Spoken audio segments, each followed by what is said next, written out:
গণেশ চতুর্দশী ঘুরতে বেরিয়ে এ কি হলো আমাদের সাথে। সবাইকে জানাই শুভ গণেশ চতুর্দশীর শুভেচ্ছা ও অভিনন্দন। তো গাইজ আমরা আজকে বেরিয়ে পড়ছি গণেশ চতুর্দশী ঘোরার জন্য। আমাদের আলিপুরদুয়ারে বেশ শুনেছি খুব ভালোই বড় পুজো হয়েছে। তো চলো গাইজ যাওয়া যাক আর দেরি না করে। তো এখন যাচ্ছি আমরা গাইজ আলিপুরদুয়ারে। আর ভাই এতটা ক্রাউড আলিপুরে গণেশ চতুর্দশীর জন্য ভাবিনি কখনো আজকের দিনটা এতটা ক্রাউড হবে। এটা আমি আজকে প্রথম আসলাম আলিপুরদুয়ারে। প্রথম বলতে গণেশ চতুর্দশীতে প্রথম আসলাম। তো ভাই এতটা ভিড় এতটা কোলাহল তো কখনো ভাবিনি এতটা কোলাহল হবে।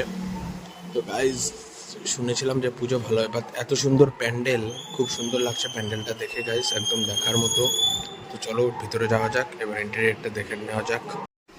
তো গাইজ প্রথমে ভেবেছিলাম যে আমরা খাবো প্রসাদ, বাট এতটা ভিড়, এত বড় লাইন এই গরমের মধ্যে এইভাবে নেওয়া সম্ভব না। তো চলো আমরা আগে যাবো, ঘুরে আসবো, আসার সময় তখন আশা করি ফাঁকা হবে, তখন খাবো।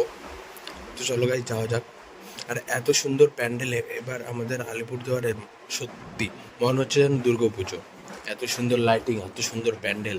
আর গাইস যারা খাওয়ার জন্য ব্যস্ত থাকে তারা তো ঠিক খাবেই। তো এই দেখো গৌরবদা কি সুন্দর গরম গরম খিচুড়ির প্লেট এত ভিড়ের মাঝখানে নিয়ে চলে আসলো, তো আমরাও যাইনি।